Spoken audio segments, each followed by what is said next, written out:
Hello and welcome to this Halloween special of Pop Screen, the Geek Show podcast that likes to look at the good, the bad, and the spooktacular, a word I always enjoy bringing out of storage at this time of the year, of movies either starring by or about pop stars. The podcast covers a broad range of musical and cinematic genres, from country and western to hip-hop, from documentaries to science fiction. I'm your host, Graham Williamson. I'm a filmmaker and video artist who also writes for The Geek Show and Byline Times, and I've been joined this week by... Hello, I'm Jeff Pizek. I am a former professional writer, now just a hobbyist. You can find all my lengthy writing about horror movies and other things on Letterboxd. I'm under the name Scrambled Face. Just search and you'll definitely find me. Now, this is a film that you brought to my attention, featuring a musical artist that I was not familiar with. So I went into this blank slate, no preconceptions. And I have to say, you didn't warn me that it would feature such a beautiful and accurate representation of my culture. Is it? Stig, yes. He's like a great example of the American comedy sketch Englishman, I think, where his every line is, seems like a bloody wanker, ain't it? I was thinking the whole time, like I wasn't sure if he was supposed to be English or Australian at times. But yeah, I did want to ask if that's the worst British accent you've ever heard, or just the worst one this week. Oh, it's got to be up there. It's rare when, mostly overseas actors can manage like Cockney or upper class, because they've heard those 100 times on TV shows. Normally you have to like get out into Yorkshire or Northern Ireland before you want to say, okay, look, I know you're very proud of this, but stop. Really looking forward to that new Wuthering Heights adaptation with Margot Robbie and Jacob Elordi. I'm sure that will go great. Yeah. But yeah, this is wild. This is a very, very strange characterization, and the whole film is very strange. Yeah. From what I understand, this movie was supposedly the result of some investors making a bet that they couldn't make a movie for under $100,000 in 10 days, so $100,000 in mid-'80s money. It ultimately cost $53,000. So director Jon Fasano brought it in under budget and in that time. So, but yeah, this is what $53,000 buys you in Canada in the mid-'80s.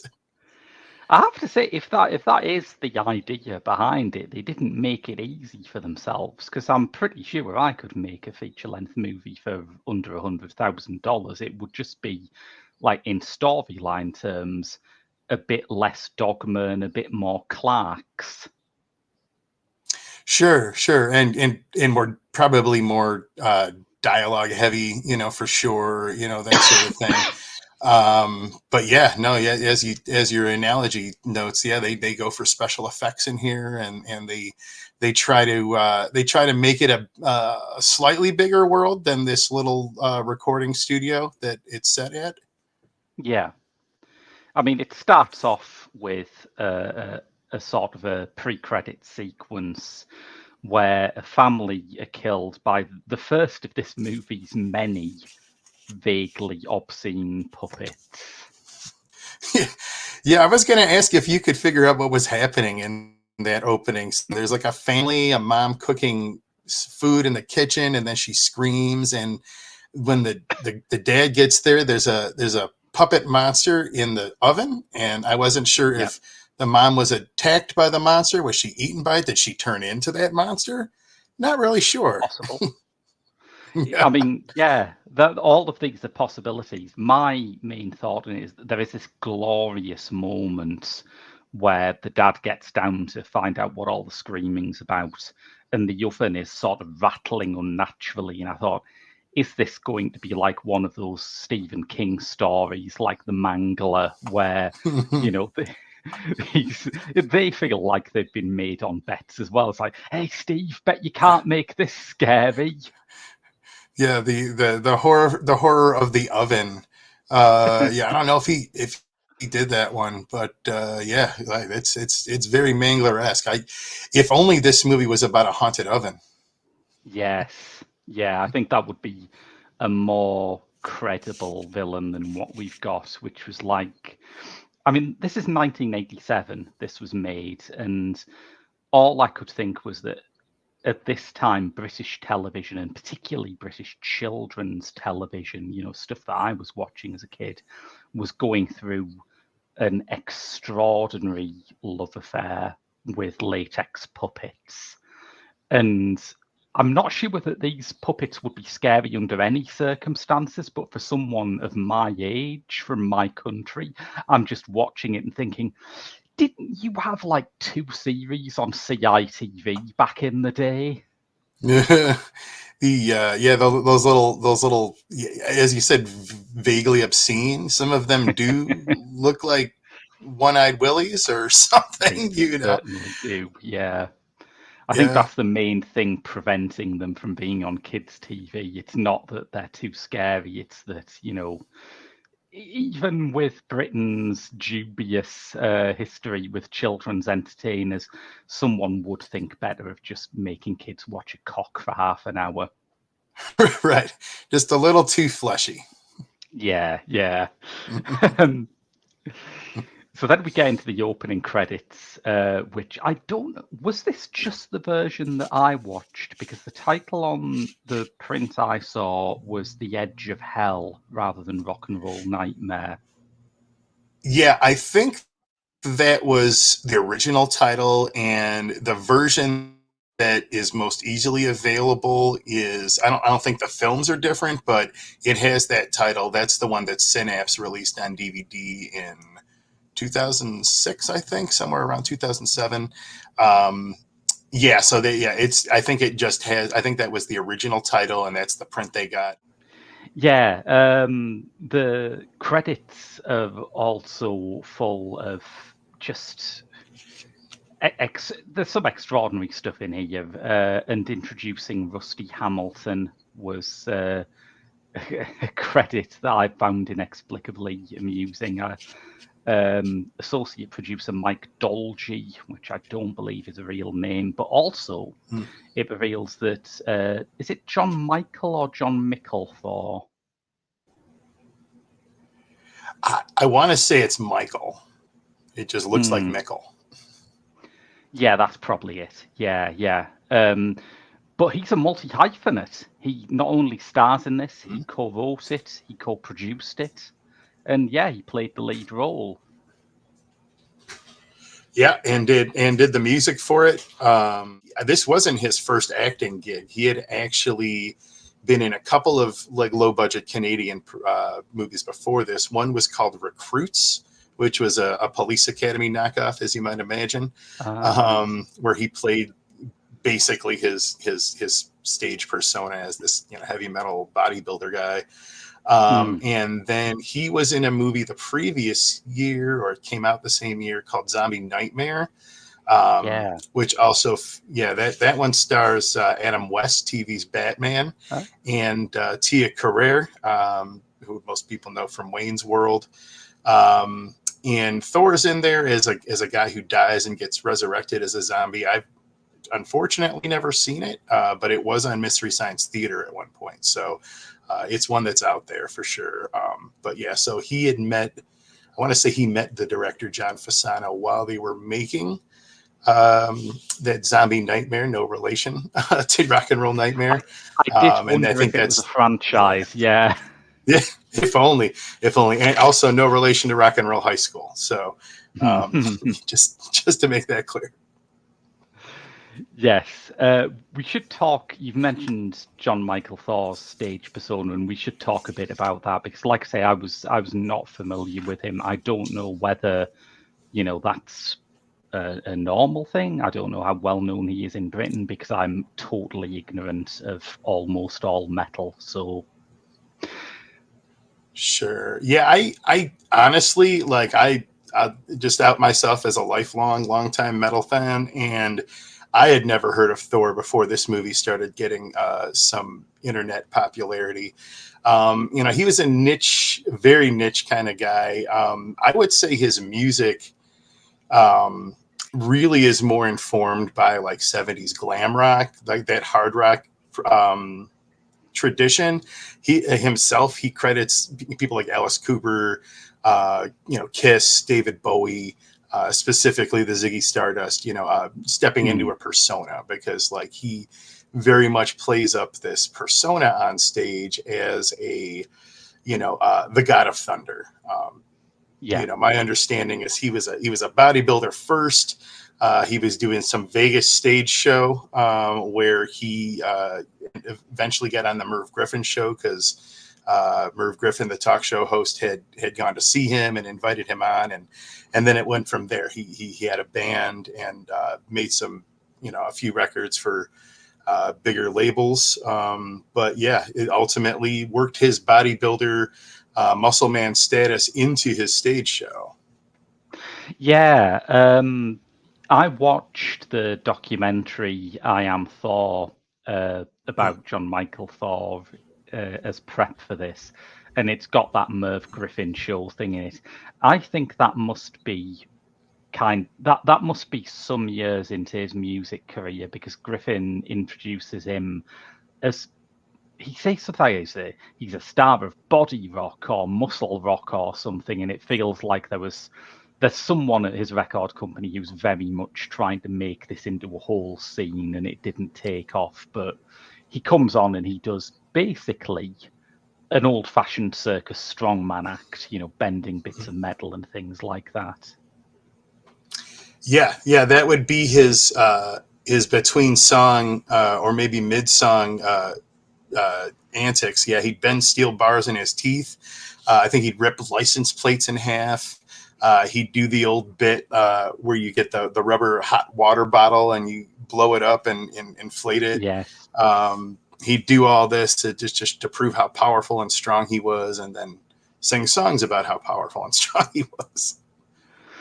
Yeah, and it's interesting that, as you say, it happened very early in the sort of hard rock cycle. I feel like if a guy like this came around 10 years later in the middle of, Motley Crue and Striper and Twisted Sister and everyone would look at it and think, oh yeah, that's like what the other guys are doing, but it's such a sort of extreme cartoonish version of it that it feels like a really exciting, fresh thing. Whereas, yeah, maybe in the context of the mid 70s, having like the circus strongman rock star was just a bit too weird even for people who were buying krautrock albums, I think.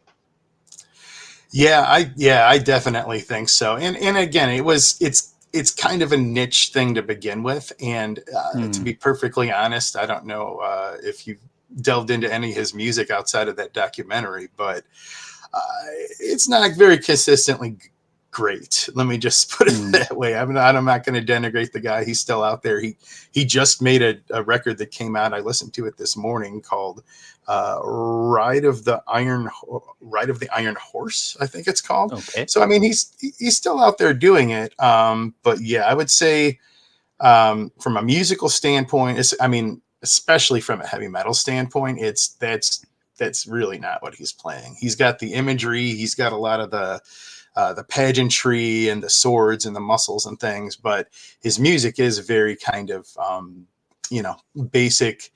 The early stuff is kind of glammy, which for me is a little more easy to get with, and these kind of slow plotting. They're heavy, but they're not. There's no momentum type of songs. His debut from 1977 has. It's called "Keep the Dogs Away." I remember listening to it a few years ago, and there's one really good song on it called "Sleeping Giant," which sounds like something Slade would have come up with. It's just kind of like real catchy little, chant along song, but a lot of it's just, I think anybody I know who has seen Thor or talked about Thor, like, loves his show. Then you ask them about the songs, they say, he puts on a good show. Yeah. You do get several songs in here, and for all it's not exactly my thing, I did feel like I had to note down some of the lyrics because they're spectacular. Particularly the one that begins with, "What's the sound ringing through the ages? What's the sound turning all the pages? Rock, talking about rock." Yeah, in case you hadn't heard of this exotic, rare form of music before, Yeah, I mean, to me, that stuff is pure. I don't know if you're familiar with the band Manowar from the US. I've heard of them, but don't have much familiarity, no. Sure. I bet you they stole their concept from Thor at some point, because they came out in the early 80s, had this muscle man, and almost like I think they developed ultimately kind of sort of a gangster rap sort of self-aggrandizement, where they refer to themselves in their own lyrics about how strong they are, and they play louder than everyone, they kick everyone's asses. It's almost like a pro wrestler promo, which again is sort of what this Thor is doing too. That's very true. Yeah, it's all of the time, particularly throughout the documentary, I kept on thinking of these things that Werner Herzog says, where he talks about how much he loves circus strongmen, and he thinks that wrestling is like really almost operatic to him. He says, I would much rather watch a wrestling match than a lot of movies where you have people coming on stage and saying that they're the most evil wrestler in the world. And, he really loves all that stuff. And I remember thinking, maybe people at the time weren't ready for this, but I bet Herzog loved it. Sure. Yeah, there's something about the showmanship and and I think in Thor's favor, you've seen the documentary, I think he has a sense of humor and about it, and about himself and his place in it. Now, I mean, I think he's around 70 years old at this point, and he doesn't have that bodybuilder physique. He wears sort of a chest plate with sculpted muscles built into it, like if you were being a Saturian for Halloween or something. But he's again, like, that's part of the audience is in on it, which again I think is sort of that wrestling kayfabe kind of mentality, where we all agree that this is kind of fakey, but we're going to have fun and pretend it's real anyway, kind of thing. No, absolutely. And I think throughout the documentary, he comes across as the most astonishingly nice guy. You think with these people who were sort of very big macho bodybuilder types, you're never quite sure whether they're doing this because they're incredibly secure in their masculinity or because they're excruciatingly insecure in their masculinity. But Jon Mikl Thor is definitely the former category. He just seems like a really chill, laid back guy who can rip a car license plate in half with his bare hands. That's it. And you got to wonder, I mean, I've never had that kind of physical power, but you got to wonder if that comes with the territory. You put in all that work to make your body into this, powerhouse. And so there's nothing you don't think you don't think there are any barriers for you. You can hit those heights. Yeah, you've got nothing to prove, right? I mean, when you look like Jon Mikl Thor did in the 1970s, people are going to look at you in a certain way, and if that's how you want people to look at you, then you've won. Yeah, yeah. I mean, he one little tidbit I picked up about him is that he was a naked waiter at a Hawaii What? dinner show at one point in his early days. So I mean, you got to have confidence to do that, I would think. Definitely. Yes, Yeah. absolutely. Yeah. Um, so we're introduced to John and his band in the film during what is like an extraordinarily long driving sequence, a kind of like the films Gus Van Sant makes when he's worried he's done too many Hollywood ones and he just wants to make like a minimalist road movie. It's a bit like that. Uh, Him and his band are driving up to a farm where they're going to record their next album. The most beautiful thing about this, and the thing that I think tells you all you need to know about Jon Mikl Thor's aesthetic, is that his van has a vanity plate underneath another vanity plate. Yep, exactly. Is why have one when you can and have two? Yeah. Yeah, that whole intro is something else. Obviously, it's something that they're trying to stretch it out to feature length, so they've got this extra footage. But I think right off the bat, it tells you not only Thor's aesthetic, but I think it tells you what you're going to be in for, a very Mm. methodical film, showing you the entire length of the car of the van drive. Everybody, taking great care to explain what the sleeping arrangements are. So everybody's aware, shots of a man trying to unbutton his shirt with leather gloves on, and the camera doesn't. You get to people walking all the way out of the frame. The establishing shots could be 5 seconds, but they're 10 seconds. It's all little bits to kind of pad the film out. But as we see, as it often happens with low budget movies like this, it kind of gives the movie a weird sense of character almost. It's kind of yeah. I'm very fond of what I've come to term accidental art house, which is generally these low budget, usually regionally produced exploitation movies where they are so keen to show off every corner of like the locations they've got, and as you say, to get the thing up to feature length by any means possible, that it does end up feeling like something you might have seen at Cannes during the 2000s when everyone was going on about slow cinema. It has a touch of that around the edges.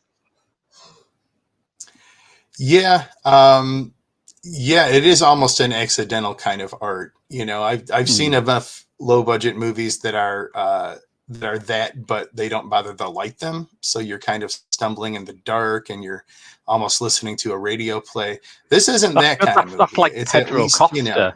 yeah, yeah, yeah, right. I mean, yeah, this is more. I mean, it's more of a commercial. You can see what's happening. It's just though there are those lulls there to kind of that you can Mm. kind of sink into as a viewer. Yeah, definitely. I think it's something that you're either going to bounce off or just be absolutely enraptured by. And yeah, I was hypnotized by it. I could watch that van driving across country for twice as long as the extremely long amount of time it lasted. Um, but then, as you say, yeah, they get in, they divide the rooms up. There's a lovely moment where one of the band's girlfriends looks at the farm that they're staying in and goes, "It's a farm." Yep, yep. Yep, just to make sure. And I think the same farm as the beginning, that opening oven It monster look, sequence. I didn't think about that, but yeah, it must be, and yet the whole feel of it has shifted. I guess this is quite impressive for a film made as quickly as possible. In the opening is very sort of archetypal, big blue skies, gorgeous, rolling fields of corn. It feels very summery, and by the time Jon Mikl Thor and his band arrive, it's got more of a horror film ambience. So, credit where credit's due. A change of season is a very impressive thing to pull off in what was it, like 10, 11-day shoot? Yeah, supposedly, yeah, 10 days. So yeah, no, I agree. I agree. They just happen to have gotten that different atmosphere. Mm. Um, and yeah, make the most of their locations for sure. There's a lake nearby that's on the property that they use for some exterior stuff. There's Yep. the barn, of course, that's the recording studio that Alice Cooper and Rod Stewart had previously been in, and now they've got this guy, so you see the stature of Rock he's at, though I did wonder why it has stage lighting in a recording studio, but what, maybe to make them Yeah, feel at home.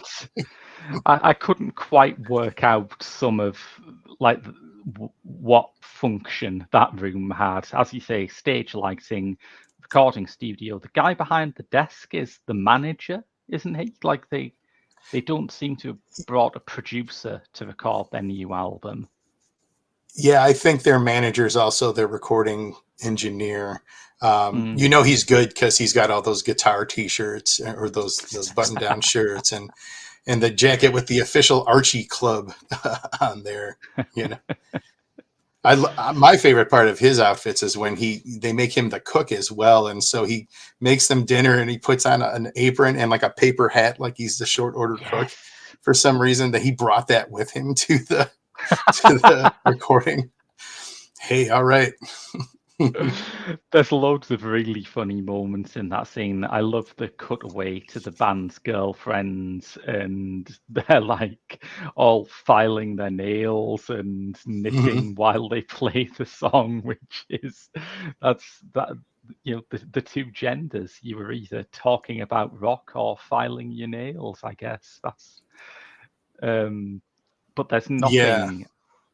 there's nothing greater in my mind than when the manager, after the performance, the manager is approached by a glamorous woman who is Rusty Hamilton, who we have been introducing, you will remember.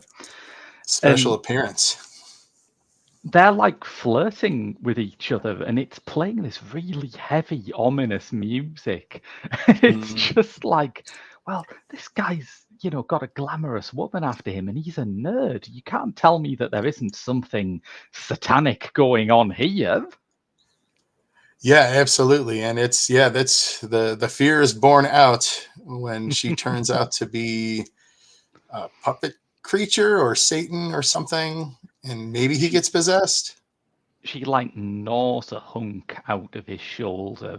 But yeah, this is one of those things. I think that I have recently become aware that there are still people out there who are very annoyed at how incoherent the alien life cycles are in Prometheus. So if that sort of thing is what bothers you, please do not watch Rock and Roll Nightmare. The rules of how these monsters work is, I mean, to call it inconsistent would be to imply that there are moments where it stays consistent, and that is not true at all. Yeah, it's not a lore heavy kind of movie. You just have to accept it for what it is. Totally, yes. Yeah, and there's some, really effective horror scenes in it, like the bit where Stig, the British guy, climaxes and he just makes the most horrific sounds that I've heard in my life. Yeah, there, and then there's that part where they really defy all expectations there's a disrupted sex scene where the guy there's a monster hand that comes out of his stomach, and so that gets cut off, but they save it by cutting to an actual sex scene and then following it by another sex scene, this one featuring Thor in the shower. So I mean, that's maybe that's its own kind of horror depending on what scares you. Yes.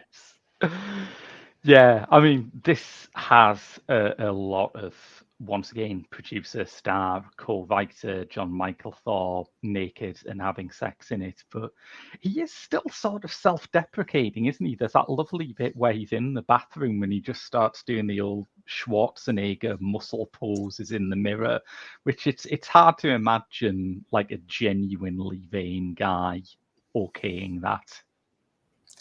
Sure. Yeah. And I think again, that's part of his sense of humor about it. Like he knows what persona he's putting out there and he can play with it.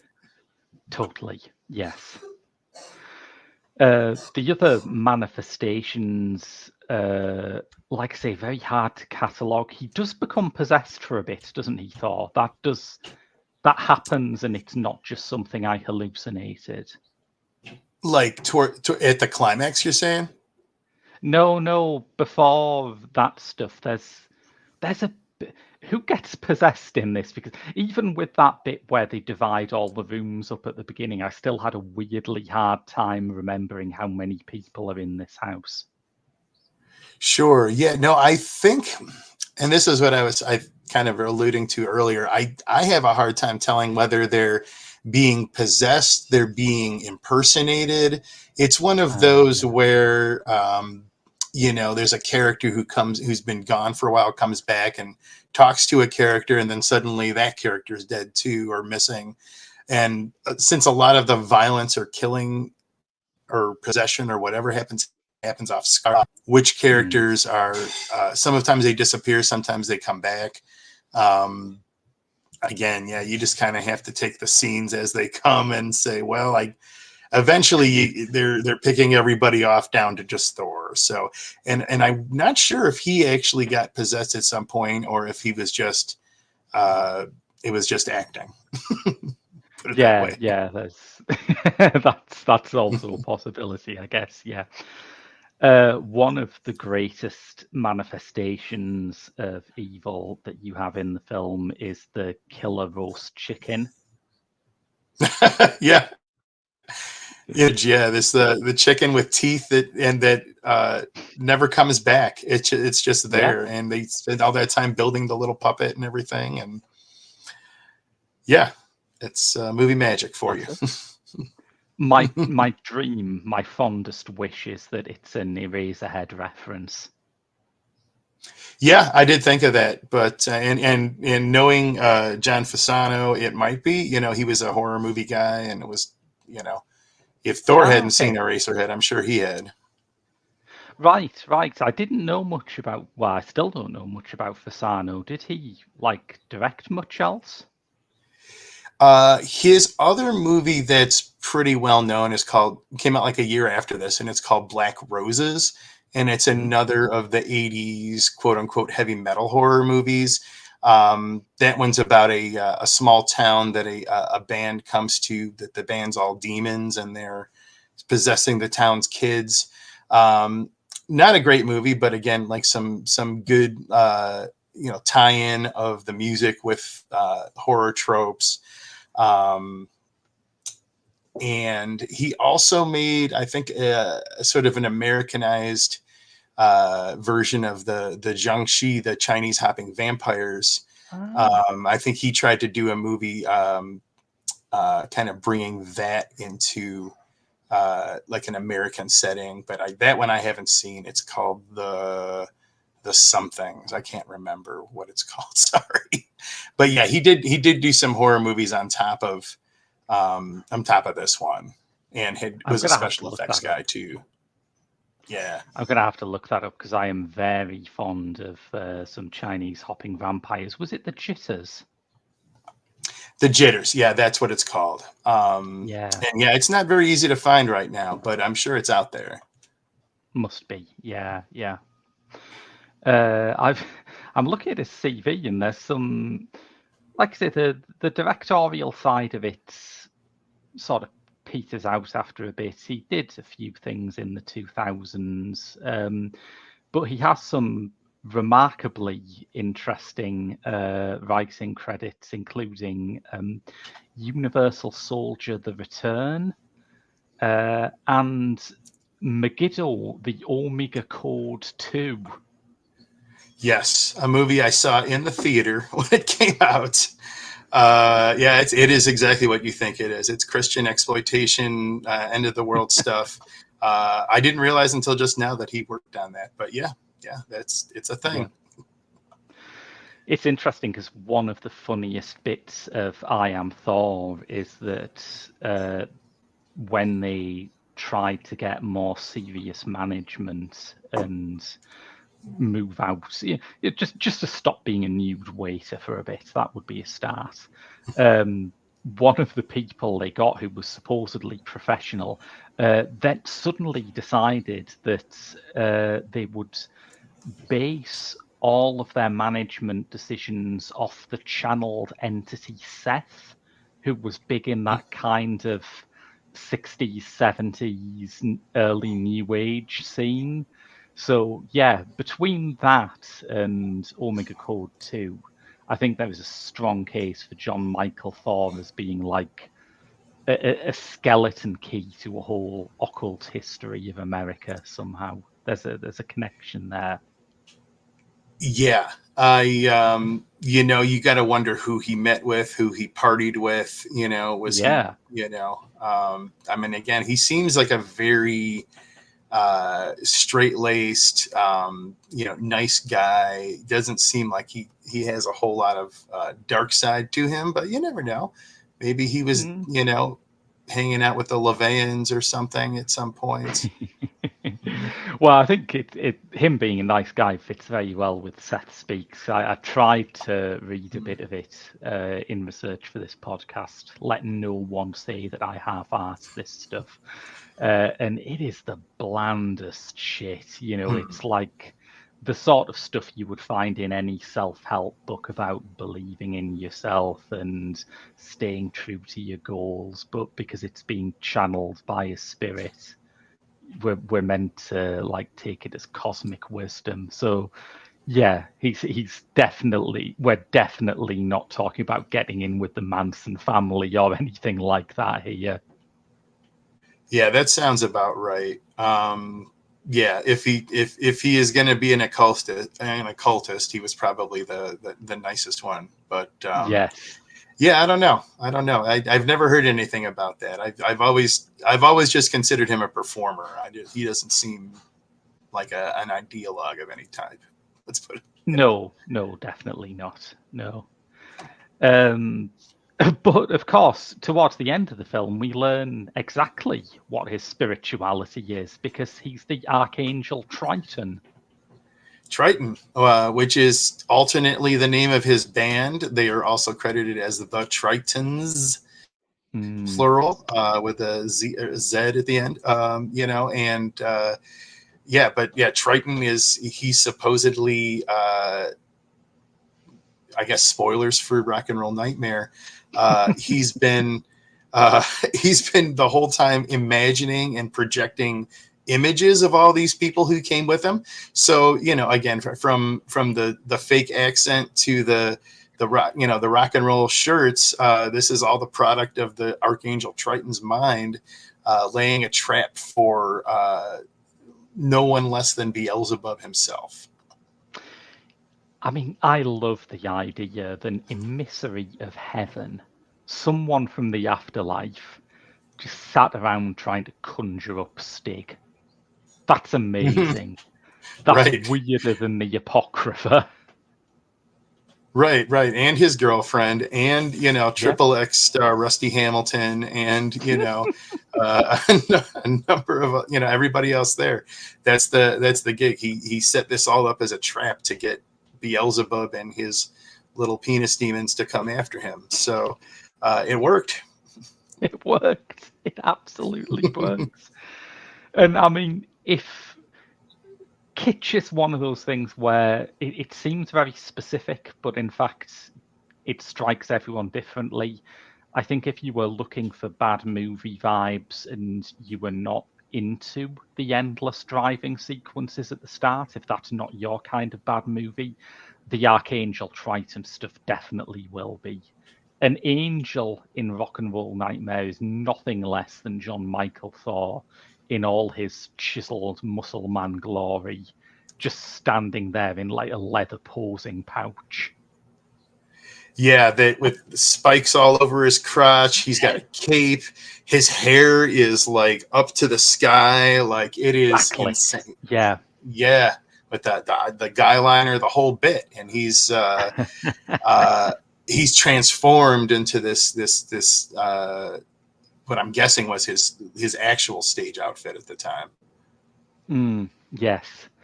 And he's having this fight with, as you say, Satan. There's a lovely kind of. I'm always impressed when rock stars know a bit more about, the occult and all of the things that they talk about beyond just the sort of woo Dark Lord 666 shit. I nearly levitated out of my seat when Jon Mikl Thor called the final monster Old Scratch. I thought, Mm-hmm. yeah, this guy knows his shit. I like this. Right. Right. Yeah. Oh, and it also confirms to you that it's actually the devil and it's not Yeah. just some, rubber monster.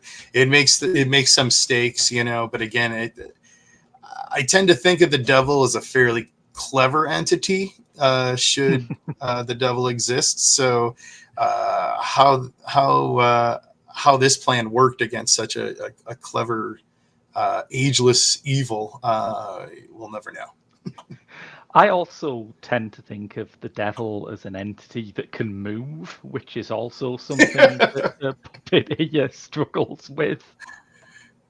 Yeah, for sure. Yeah, it's I mean, there's a little articulation. It's not quite the elves and elves or the hobgoblins and hobgoblins, but these are that creature, and then the little ones are maybe a step above munchies, which I recently Yeah. saw. For they're no critters, they're no gremlins, they're no ghoulies. So Mm. Yeah. I mean the penis monsters, despite looking truly unfortunate, at least have a solid principle behind them where they're little hand puppets. You can get some guy under the table to stick their hand up them and they'll move about. But the ending of this film is basically Jon Mikl Thor doing the classic stage fighting thing that kids in drama school get taught, where you sort of put your hands on someone and push them backwards and forwards. And it's like, it doesn't always look convincing when it's humans, but when it's a totally immobile puppet, it just looks like right. you're having trouble getting it into a cupboard. Right, yeah. Like he's trying to wrestle it and back into its like carrying case or something.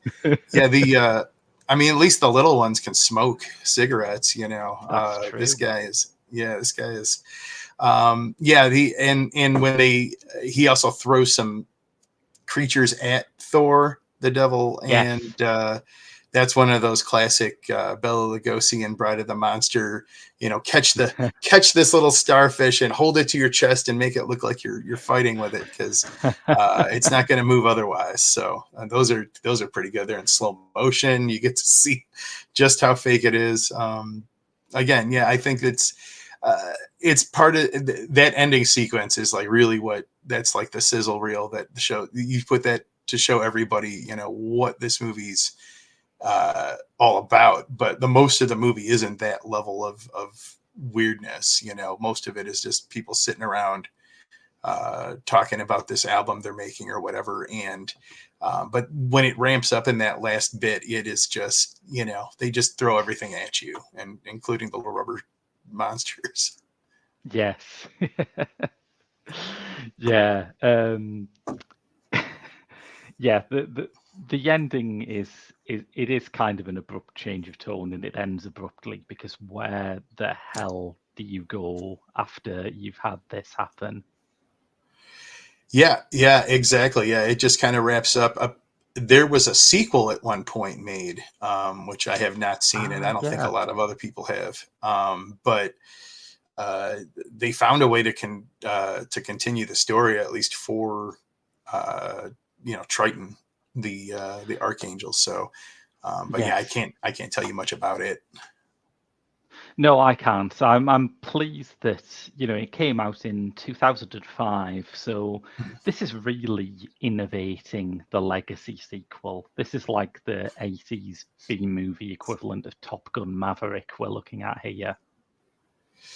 Yeah, exactly. And yeah, again, like I think the scale of the audience that saw it is probably appropriate for that analogy because yeah, not many people even know that it came out. It was a pretty small release, and I remember hearing about it when it came out because it was not long before this DVD came out. It Mm, was one of those movies that people would put clips up on the internet and say, check out this weird, scene. But it was hard to find the whole movie until around that time, mid 2000s. So I guess with that revival coming up, the time was right to do this sequel.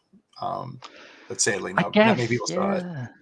Although, you'd have to say it's a bit too quick off the mark. I can imagine everyone involved being like, "Oh, finally, people are watching Rock and Roll Nightmare." But as you say, it came out slightly before the DVD. Certainly, a lot of the references I can find to it online that talk about its cult mention that being something that got underway in the late 2000s, early 2010s. So yeah, just a bit ahead of schedule. I like that it's called Intercessor, another rock and roll nightmare, because what one of the most astonishing bits of Rock and Roll Nightmare is Jon Mikl Thor just booming, "I am the intercessor," and just letting Right. that hang into the air while we all go, what? Sure. And you're like, I guess he knows big words. No. It's a very strange thing. Yeah. Just Yeah. some quick notes to round off with. I think this has the most sort of mid to late 80s moment in any movie where one of the phallic monsters is repelled by a can that is very clearly marked Coca-Cola Classic, which, Yeah. I was just gonna say, I think Coke Classic could be billed as a co-star here. There's a scene where you can see Thor visually checking to make sure that he set the can down so that the label's facing the camera. I think it works with the mythos. I think that as a creature designed to maximize human suffering and misery, the demon prefers New Coke. I'm sure he would. I'm sure he would, just because it tastes more like Pepsi. So Yeah. So I loved that moment. mhm. What are the other monsters? There's a sort of strange child in this that everyone seems very blasé about. I think if I went out to the middle of nowhere to this remote farm and there was this weird kid in the building, I would be mildly concerned. Yeah. I think it's supposed to be one of the devil's personas or something like that. It might be I think it's the same kid from the opening, and I don't know if it's supposed to be the same character or what. But Ah, yeah, every time someone comes across this kid, they're like, "Oh, hi, little boy!" Like it's not strange that there's a random child in the house with all these adults recording this album, like. And then he turns into this like wolf creature or something.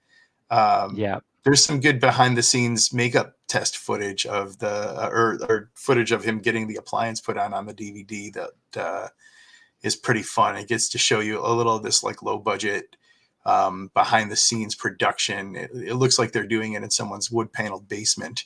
Um, and the kids just, kind of going along with it. But yeah, again, they don't really explain it. It's just kind of thrown in there. And yeah, like you said, it's kind of a nonchalant thing. It's not an object of horror. He's just kind of a monster child and he's there. Yeah. yeah. It's like at no point does anyone even say where are your parents, which again I'd think would be pretty high on the agenda. Sure.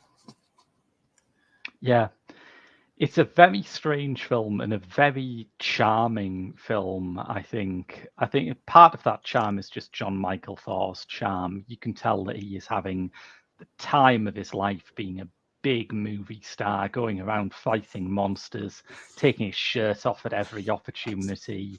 This is the life, and I think that bleeds through.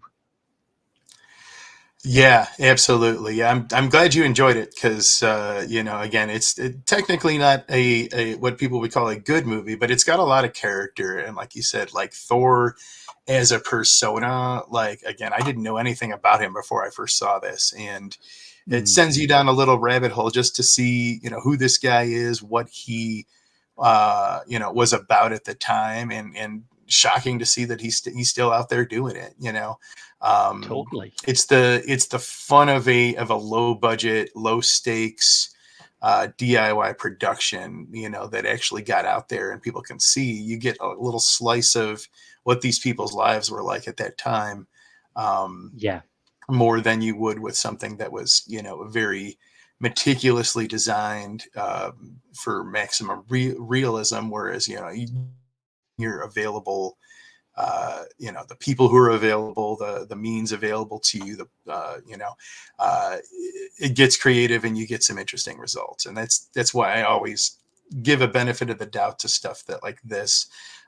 Sure, it's weird. Sure, there's some really bad stuff in it, but like you'll remember it. You're not going to remember the slick, well-produced, big star horror films that have kind of been lost to time because there's nothing to make them stand out. Whereas something like this, you can't claim it's great, you can't claim it's terrifying, but you can definitely claim it's unique. Absolutely, yes. And I think that's a fine note to sign off on. Just remind people where they can find you online, please, Jeff. Sure. Yeah, again, you can find me at letterboxd.com. My screen name is Scrambled Face. I have logged every movie I've watched since December 2014, so it's almost 10 years of my life you can see up there, at least in my movie life. I'm on Letterboxd as well. Just search for Graham Williamson. I'm on Instagram at Graham W Film. You can also find a bit more of me and indeed of this show by backing our Patreon, where Jeff and I have very recently tackled the Yoko Ono starring exploitation odyssey Satan's Bed. Many stories in that, I think. Yeah, almost as storied as this one. Yeah. Almost, yeah. But that's on there. That's not available anywhere else, as are many other things, including Alex's Red Dwarf reviews, my X-Files reviews, monthly features on classic Asian genre cinema, and last night, a podcast where we just get together and talk about all the stuff we've watched during the month. But we'll be back in a couple of weeks' time. Until then, I've been Graham. I've been Jeff. And we'll see you later.